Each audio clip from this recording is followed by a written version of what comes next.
Hi everyone, my name is Melody Ocasio and I'm your host for Opt-in.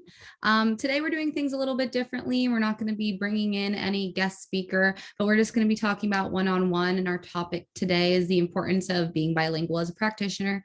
This obviously doesn't only apply to the field of medicine. It's really just something important considering that the US has no official language. Even though English is the main language used for business and medical transactions, I believe to be a well-rounded practitioner, being able to speak another language definitely sets you apart. So for instance, the eye institute that I worked at had two retina specialists, and Spanish speaking patients preferred the ophthalmologist who spoke Spanish. Now, while most of these patients spoke English, Spanish was their first language and they felt more comfortable experiencing their one-on-one doctor, interactions, and any symptoms they were having, they could basically tell their practitioner as comfortably as possible, because there are some words in Spanish that just don't translate perfectly in English. So that is something that they just preferred because they could talk to their practitioner in their native tongue. And I'm also able to speak Spanish.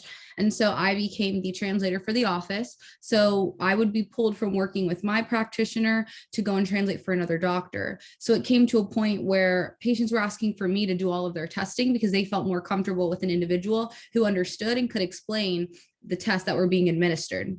The sense of relief patients have when they have an advocate that is speaking their language, it sets you and your skills apart. So not only does this help you as an OD, an MD, etc., but even if there's other aspects of the field that you would like to be in, like an optician, an ophthalmic tech, somewhere in surgery rooms, that is always something that will set you apart. When you're in optometry school or in any medical profession for that matter, everyone there is learning the same skills you are, unless you start to go to residency and thereafter. But these skills are going to be different patient by patient or individual by individual when learning. But when it comes down to getting into a communication with your patients, it's come that learning another language, again, sets you apart because you can communicate better with more individuals. So therefore, giving you a more broad range of your patient population. So while most patients who speak a language that isn't as common, such as Spanish, French, or Mandarin, a lot of these individuals do bring someone to translate for them. But I know from firsthand accounts when I had a patient come in to my office and we would try to do all the testing for the doctor, translating, one, took a lot longer if you could not do it yourself.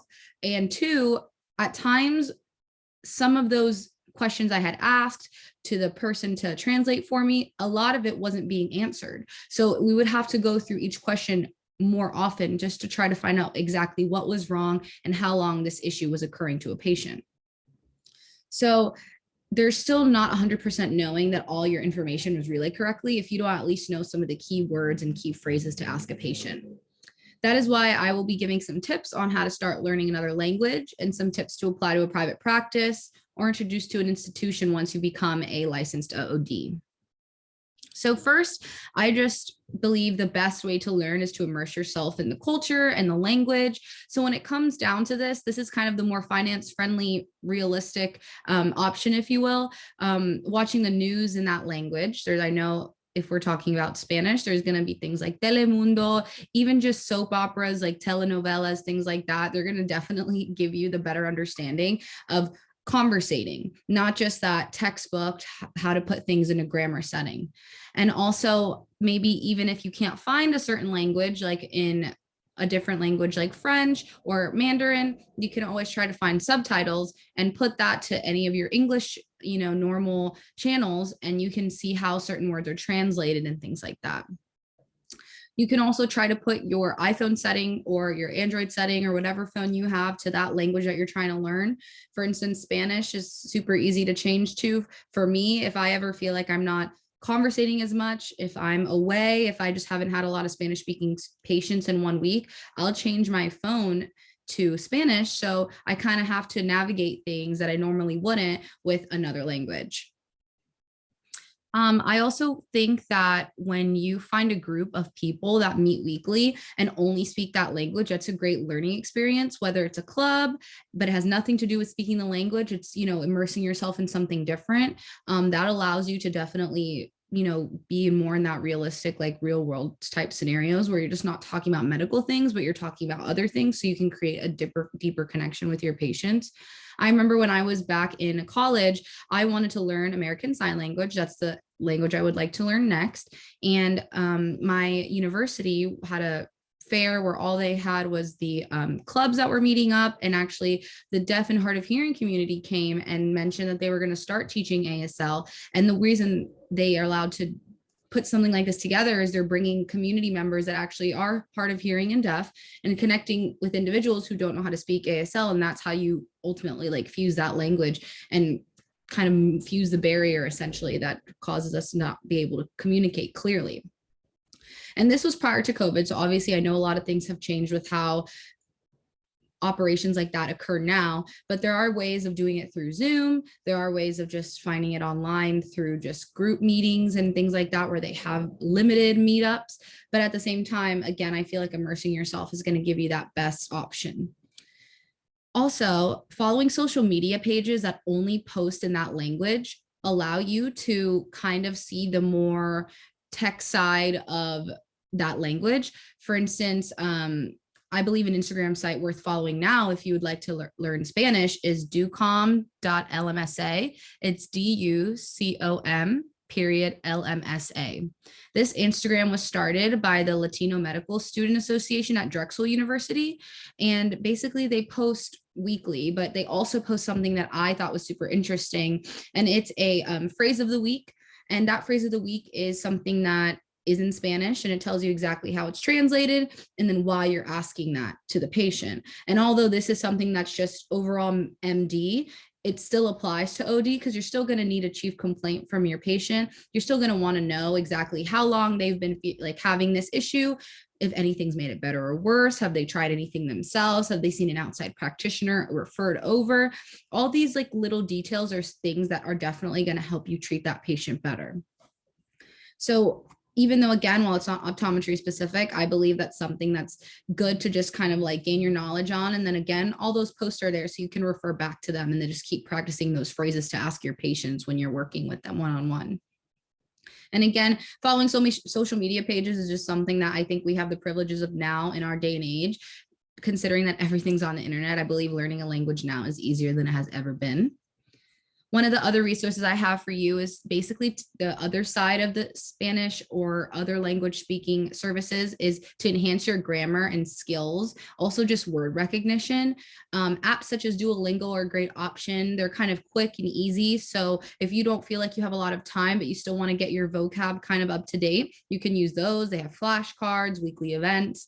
And then other language learning apps such as Rosetta Stone, Babbel, Lingoda, and there's a lot more. I'm going to be copying a link with the best rated sites below, and they'll allow you to better grasp just the written form of the language and just vocab recognition. Because let's say a patient comes in and they have written instructions from another practitioner and it was in Spanish, or if you need to write instructions for them, maybe not a whole description, but how to take their medications, how to take their eye drops, how many times they should administer it. That's something important, that's basic, very easy to write, and it's something that's going to be able to set you apart as well. So for instance, another reason you can use this is when you're, then my third point, incorporating the language you've learned into your practice. So let's say you're opening up a private practice, or you are maybe just going to an institution that has never had a Spanish speaking OD before, MD, etc. You want to fully give your patients the material they need. So if you have diagnosed them with something such as dry eyes, macular degeneration, anything of that sorts, and you've said everything you have to them in the exam room, you told them how many times they need to use these medications or who they need to see next for further care, a lot of the times patients will forget what is said in the exam room. This can kind of be dangerous, not only for them because they may not remember, but a lot of things get lost in translation. So having things written down on a piece of paper for them is something that, besides telling them how to take a prescription, is really important. So that's something that I have done for my dad. He is an optometrist, and I was able to just basically have printouts explaining symptoms to patients. It's not something that's going to take any of your time explaining right then and there or writing out. You're going to have them written, preset, have them all printed. And depending on what they've been diagnosed with, such as dry eyes, it's a paper in whatever language you'd like them to have them printed out. Depending on your demographic, this is going to matter. So living in Florida, I'm probably going to have more Spanish speaking patients. Therefore, I'd like to have English, Spanish pamphlets explaining exactly what dry eyes is, why dry eyes is a thing, how it comes about in the eyes, and what they can do to make it better. And also just showing normal symptoms, because there are patients that will come again and again to you not knowing that each of these things is actually something that has been, started because of dry eyes. So that's another great tool to have in your business. And it just goes into more depth for your patients. And again, I feel patients really appreciate the effort that you go to have them fully understand what's going on with them. And then they can explain to other people, hey, like my doctor did this for me. You should go see them. It's why word of mouth at the end of the day. So at the end of the day, while you may go to the lengths of learning another language, there are going to still be other languages in this world that you do not know. And there's going to be a patient probably that does not have a translator with them. And that's where I believe another great tool is having a language line. The eye institute that I worked at had a language line, and it had just about any language you can think of. We had an iPad, and when we knew a patient was coming in, for example, an ASL speaking patient, we chose ASL on the app that had all the different languages, and we were able to then wait for a translator through the other line. And I basically introduced myself, and then when we went into the exam room and conducted all these tests, they were able to communicate between all of us and the doctor. So although it does take longer, because again, there is that third party trying to communicate, they are a service that is legitimate. It's not somebody that they brought in, and you can be sure that they're going to be trying to communicate everything that you said to them as possible. So at the end of the day, all of these are options to help you gain knowledge of how to move forward in the process of learning a second language and the importance of being bilingual as a practitioner. If worse comes to worse and being bilingual is something that you're just like, hey, I have no time formality, I can't balance the workload of school and learning another language, because it's not easy. But I do believe that while you're in your 4 or 5 years, or even longer if you're in another field of medicine, it's worth it at the end of the day, because you reach a whole nother demographic of people. And again, word of mouth is something that if you do speak another language or more people are going to come to you because they feel like they can better express themselves to you. Whether it be hiring staff that are bilingual or offering service like a language line, if you yourself don't speak Spanish, that also is going to help you reach a greater patient population, because you're still offering those services, just not from you directly. So that's all I have for you guys today. And as always, for being a Crack the OAT listener, you can use promo code OPTIN for a discount off an OAT course of your choice. And I will be posting later to our Instagram a little bit about a scholarship we have for our Crack the OAT students. You could win anything from $1,000, and then there's different prizes up until 4th place. And it's just basically giving back to our listeners. And those are for obviously pre-optometry students, but Crack the OAT does have other study sites. So if you guys would like to look at those, you're more than welcome. But it was so fun talking to you guys. See you next month.